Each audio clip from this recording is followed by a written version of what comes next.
ಇದಾವೆ. ಕೆಲವರು ತಪ್ಪು ಮಾಡಿದ್ರು ಕೂಡ ಒಳ್ಳೆ ಕೆಲಸ ಮಾಡ್ತಕ್ಕಂಥ ಅಧಿಕಾರಿಗಳು ಕೂಡ ನಮ್ಮ ಇಲಾಖೆಯಲ್ಲಿ ಇದ್ದಾರೆ.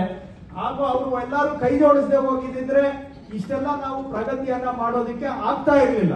ನೀವು ಈಗ ನಾವು ಹೊರಗಡೆ ಈ 4 ಗೋಡೆ ಹೊರಗಡೆ ಹೋಗಿ ಇಷ್ಟೆಲ್ಲ ಮಾಡ್ಬಿಟ್ಟಿದೀವಿ ಅಂದ್ರೆ ಬಹುಶಃ ಅಷ್ಟು ಕ್ರೆಡಿಟ್ ನಮ್ಗೆ ಸಿಗೋದಿಲ್ಲ. But that is a legacy issue we have to deal with. ಸಾರ್ವಜನಿಕರ ಪರ್ಸೆಪ್ಷನ್ ನಮ್ಮ ಬಗ್ಗೆ ಬದಲಾಗಬೇಕು ಅಂದ್ರೆ ನಾವು ಇನ್ನೂ ಸ್ವಲ್ಪ ಪ್ರಯತ್ನ ಮಾಡಬೇಕಾಗುತ್ತೆ. ಆದ್ರೆ ನಾವು 4 ಗೋಡೆ ಒಳಗಡೆ ಹಿಂದೆ ಆಗಿರೋ ಕೆಲಸ ಇವಾಗ ಆಗಿರೋ ಕೆಲಸ ಹೋಲಿಕೆ ಮಾಡಿದಾಗ ಡೆಫಿನೆಟ್ಲಿ ದೇರ್ ಇಸ್ ಪ್ರೋಗ್ರೆಸ್ ಅಂತ ನಾವು ಅಷ್ಟಂತೂ ಡೆಫಿನೆಟ್ ಆಗಿ ನಾವು ಹೇಳ್ಬಹುದು.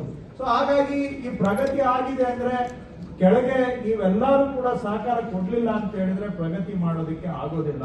ಹಾಗಾಗಿ ನಾವು ಮುಂದೆನೂ ಕೂಡ ಪ್ರಗತಿ ಮಾಡಬೇಕು ಅಂತ ಹೇಳಿದ್ರೆ ಕೆಲವರು ಬೈಯುತ್ತಾರೆ, ಜನ ಬೈತಾರೆ, ನಾವು ಮಂತ್ರಿಗಳು ಬೈತೀವಿ, ನಾನು ಕಂದಾಯ ಮಂತ್ರಿ ಆಗಿನೂ ಕಾರವಾಗಿ ಮಾತಾಡ್ತೇವೆ. ಆದ್ರೆ ಅಟ್ ದ ಸೇಮ್ ಟೈಮ್ ನಾವು ಕೆಲಸ ಮಾಡಿದವ್ರನ್ನ ಗುರುತಿಸ್ಬೇಕಾಗಿರೋದು ಕೂಡ ನಮ್ಮ ಧರ್ಮ. ಕೆಲಸ ಮಾಡಿದವ್ರನ್ನ ಗುರುತಿಸದೆ ಹೋದ್ರೆ, ನಾವು ಅವ್ರಿಗೆ ಧನ್ಯವಾದ ಹೇಳದೆ ಹೋದ್ರೆ, ನಾವು ಬರೀ ಎಲ್ಲರಿಗೂ ಒಂದೇ ಮಾನದಂಡ, ಎಲ್ಲರಿಗೂ ಒಂದೇ ತಕ್ಕಡಿಗೆ ಹಾಕಿದ್ರೆ, ಕೆಲಸ ಮಾಡೋರು ಅಷ್ಟೇ ಮಾಡದೇ ಇರೋರು ಅಷ್ಟೇ ಆಗ್ಬಿಟ್ರೆ ಕೆಲಸ ಮಾಡ್ಲಿಕ್ಕೆ ಏನು ಒಂದು ಉತ್ಸಾಹ ಉಳಿತದೆ. ಹೇಳ್ಬಹುದು, ನಿಮ್ ಕೆಲಸ ನೀವು ಮಾಡ್ತಾ ಇದ್ದೀರಾ, ಅದಕ್ಕೇನ್ರಿ ನಿಮ್ಗೆ ಯಾರ್ರಿ ರೆಕಗ್ನೈಸ್ ಮಾಡುವ. ಆದ್ರೆ ನಾವೆಲ್ಲ ಮನುಷ್ಯರೇ.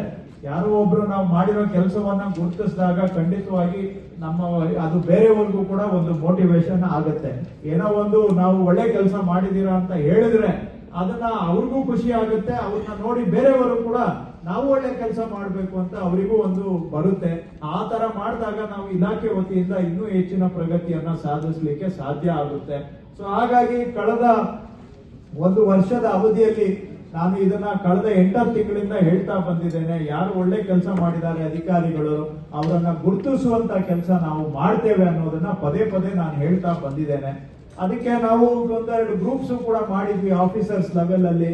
ಯಾವ ತರ ಮಾಡಬೇಕು, ಸ್ವಲ್ಪ ನೀವೇ ಮೊಡ್ಯಾಲಿಟೀಸ್ ಅನ್ನ ವರ್ಕೌಟ್ ಮಾಡಿ ಒಂದು ಕೊಡಿ ಅಂತ. ಅದು ಅವರು ಎಲ್ಲಾರು ಕೆಲಸದಲ್ಲಿ ಬಿಸಿ ಇದ್ದಾರೆ. ಸೊ ಅವ್ರ ಕಡೆಯಿಂದ ನಮ್ಗೆ ವಾಪಸ್ ಬರ್ಲಿಲ್ಲ. ಅದಕ್ಕೆ ಈ RC